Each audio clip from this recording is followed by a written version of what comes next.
Je suis en compagnie de Sandra Bolduc, qui est directrice générale de POSA Sources-des-Monts.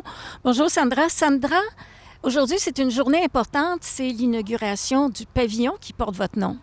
Oui, tout à fait. C'est une grosse journée. Ça a été pas une course, mais un marathon qui a pris plusieurs jours, mais on a vraiment une équipe extraordinaire qui nous a aidés à arriver à ce jour-là. Et c'est aussi, on souligne aussi le 25e anniversaire de l'organisme. Oui, tout à fait. Ça fait 25 ans, en fait, même si les lettres patentes disent 2005. Dans les faits, c'est en 2000 parce qu'il y a eu une fusion en 2005. Quand vous regardez tout le travail qui a été fait durant ces 25 dernières années et tous les services qui ont été ajoutés, quelle est votre plus belle réussite finalement? Ben, c'est la maison Stéphane Fallu. Mais en même temps, je dis ça, mais en même temps, il y a tellement de belles choses qu'on a fait. On a réussi à maintenir la clinique jeunesse ouverte. C'est important, là. C'est plus de 800 jeunes qui viennent à chaque année à la clinique. J'ai fait à tous les jours. C'est aussi important là, d'avoir réussi à rattraper ça au bon. Ça devait fermer, puis on a réussi à rattraper ça pour continuer à nourrir les enfants dans les écoles. Le programme PAUSE, le retour du programme de porte ouverte sur l'emploi qui avait arrêté depuis plusieurs années. On a réussi à retrouver les sous puis la façon de faire pour pouvoir reprendre ce service-là. Pas mal tout est important pour moi, mais c'est vrai que là, c'est le bébé. C'est le dernier, la maison Stéphane Fallu avec le pavillon pour les jeunes filles, le pavillon Sandra Bolduc, oui. Comment ce projet est né? C'est un peu né dans votre tête, là. Comment vous avez rêvé ce projet? Mais en fait, pour la maison, c'est que je regardais les rapports trimestriels de chacun de mes employés. J'en faisais la lecture dans mon bureau. Puis, je suis partie chercher quelque chose à ma voiture. Et puis, j'ai vu mon voisin qui était sur son terrain. Puis, j'ai juste comme eu une image, puis un mot qui m'est venu dans la tête, c'est chambre en ville. Puis là, je voyais, ah oui, quelqu'un qui s'occupe de ces jeunes-là, parce que je réalisais que la plupart des jeunes que je pouvais reconnaître dans les rapports, même s'il n'y avait pas les noms, je les connais pas tous, mais beaucoup, c'était des jeunes qui venaient des centres jeunesse ou qui avaient été en centre jeunesse plus jeunes. Puis ça leur prend ça. Puis c'est juste une idée comme ça. Puis ça a pris 5 minutes, tout était placé dans ma tête, comment c'était pour être, ce serait quoi notre créneau et tout ça. Donc, puis voilà, c'est à partir de ça. Là. Qu'est-ce que permet la maison Stéphane Fallu, le pavillon Sandra Bolduc, à un jeune qui arrive ici? Mais en fait, la maison Stéphane Fallu, c'est pour les jeunes qui doivent quitter la DPJ, les services de la DPJ à 18 ans et qui se trouvent sans ressources. On pouvait accueillir depuis 3 ans 6 garçons à la fois. Donc, ils peuvent rester jusqu'à 2 ans. La moyenne, c'est environ 9 mois, là, la moyenne qui reste. Et puis, mais ça prenait une ressource pour les jeunes filles aussi, parce que de plus en plus, on se ramassait avec des jeunes filles qui ne cadrent pas dans un service pour violence conjugale, parce que c'est pas nécessairement la violence conjugale, mais ça le devient s'ils ne sont pas pris en charge, parce que faut qu'il y ait un toit au-dessus de leur tête. Fait que parfois, qu'est-ce qu'ils décident de faire ou qu'est-ce qu'ils acceptent de vivre pour pouvoir survivre. C'est terrible, là, autant dans la rue que chez un conjoint violent, mais des fois, on ne peut pas les envoyer là. On ne peut pas les envoyer dans une ressource pour les familles parce qu'ils ne sont pas une famille. Donc, il reste les auberges jeunesse qui, mon Dieu, Seigneur, merci d'exister, mais en même temps, c'était pas nécessairement adapté pour les jeunes de la DPJ qui ont beaucoup, beaucoup de cheminement à faire au niveau émotionnel, évidemment, au niveau de la prise en charge de leur médication, au niveau de la compréhension de certaines mœurs de la vie et sociale. Donc, il y a beaucoup, beaucoup à apprendre pour les jeunes, puis ça se fait pas en 2-3 mois, là. Dans le concret, comment on fonctionne pour leur apprendre justement tout ça? Bien, on les laisse s'enfarger un petit peu. Donc, moi, j'aime ça dire que tu sais, tu peux pas tenir un enfant puis continuer à l'institutionnaliser en les gardant dans les mêmes conditions. Tu rentres à telle heure, tu sors à telle heure. C'est pas comme ça. Tu sais. On a tous mûri en apprentissage. C'est quand on apprend de la vie qu'on se souvient le plus. Donc, s'ils veulent rentrer à 2 heures du matin, bien, rentre à 2 heures du matin, mais tu vas voir, tu auras de la misère à te lever demain matin. Puis probablement que tu vas perdre ton emploi. Puis là, tu vas stresser puis tu vas vivre de l'anxiété quand tu vas venir le temps de payer ton loyer. Mais si tu ne me crois pas, vis-le. puis on en discutera après, mais tout tient autour de leur projet de vie parce qu'ils doivent avoir minimalement 17 ans et demi, avoir reçu les services de la DPJ dans la dernière année, mais en plus de ça, il faut qu'ils aient un projet de vie. Puis c'est sur ce projet de vie-là qu'on travaille quand on est ici. Mais ça amène plusieurs sphères. Ça amène à apprendre à se faire à manger correctement, à apprendre à manger aussi avec peu de moyens. Parce que quand ils vont être en appartement, c'est sûr qu'ils ne seront pas millionnaires. Hein?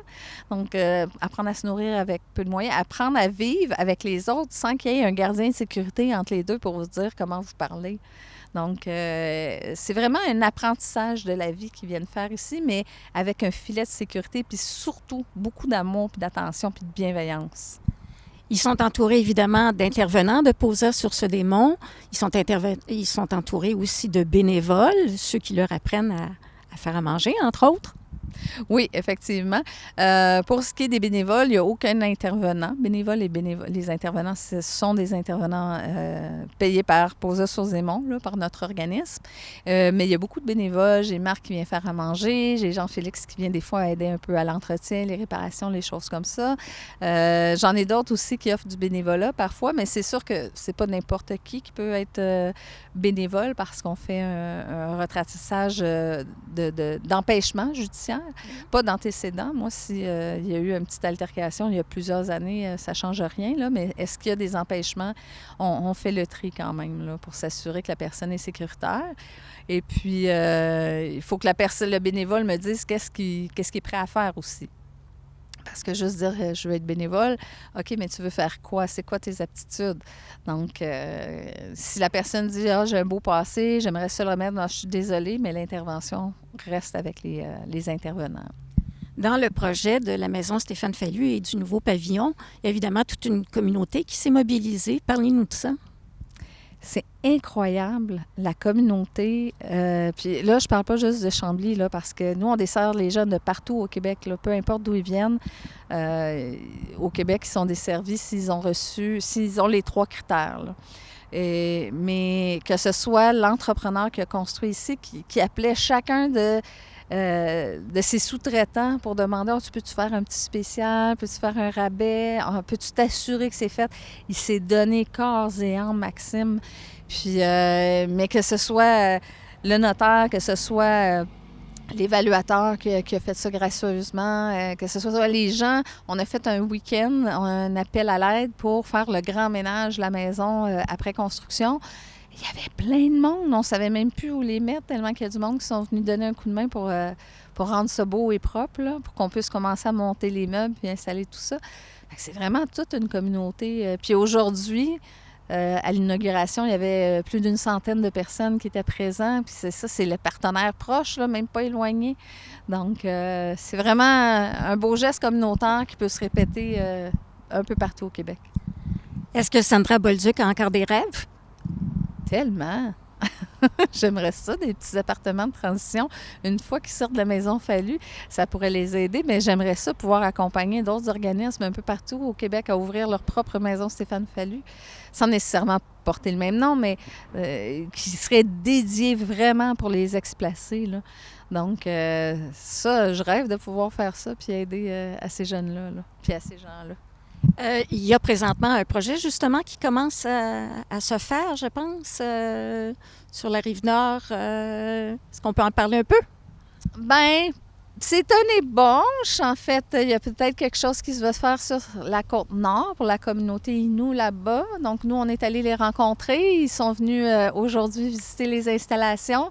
Puis ça serait un de mes rêves là, avec mes belles lunettes roses, dire on va le faire ensemble, puis on va pouvoir faire un bel échange entre les deux, là, entre les deux ressources. Madame Sandra Bolduc, directrice générale de Posa Source-des-Monts et porte-parole du pavillon, Sandra Bolduc, merci beaucoup. Merci de votre implication. Merci à vous, vraiment. Ah! Christ que je suis content. À chaque fois, je me suis dit, là, cette année, là, je vais être calme, tout ça, mais je vous vois vos faces, je vois des sourires, je vois des amis, je vois des nouveaux amis, je vois des gens qui doutent, qui font, qu'est-ce que ça va-tu marcher, cette maison-là? Je vois des gens du politique qui sont là, Christ, qui sont là, toute la gang. Ce qu'on fait, là, aujourd'hui, là, c'est hallucinant. Puis je vais vous le dire, parce qu'il y en a plein qui essayent de faire des projets comme ça, mais t'as une madame, une femme, sûrement une maîtresse incroyable, je sais pas. Mais c'est quelqu'un comme ça que dans sa tête, là, c'est juste de l'amour qui sort tout le temps. Puis ça paraît en tabarnouche.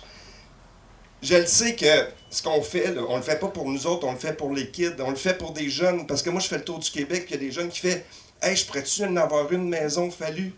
Je pourrais-tu avoir une place? Parce que je suis tanné de rentrer chez nous, j'ai peur à la maison. » Ce qu'on offre, là, c'est de la sécurité, c'est du rêve, c'est de la vraie fucking vie. C'est des jeunes. Nous autres, on a installé nos affaires, on a des REER, on fonctionne, on a nos misères. Mais eux autres, là, ils sont là. Regardez comment ils sont extraordinaires, qu'est-ce qu'ils ont fait aujourd'hui. C'est extraordinaire ce qu'ils font. Tu sais, le quotidien, là, c'est des faces, c'est des gens qui travaillent ici, qui travaillent fort, qui sont là pour leurs kids, qui pourraient faire bien plus d'argent ailleurs, mais qui le font ici. Fait qu'il faut pas lâcher. T'sais, on le fait pour les jeunes. Moi, je veux que ces employés-là restent. Il faut ramasser des sous, il faut avoir des fonds. Là, on a un show Fallu, c'est même pas encore complet. Fuck off. T'sais, come on, réveillez-vous tout le monde. C'est tout le monde veut aider, mais là, il faut être actif, il faut être proactif. C'est pas juste de l'argent, c'est du temps, c'est de l'expertise. On est capable de grandes choses. Arrêtons de penser dans notre petite maison puis juste sortir une fois de temps en temps. Offrez du temps, vous êtes capable, vous êtes incroyable. Merci beaucoup. Mon nom est Stéphane Fallu, puis je ne lancerai pas le micro parce qu'il n'y a pas de qualité. Merci beaucoup. Merci, Sandra. Merci,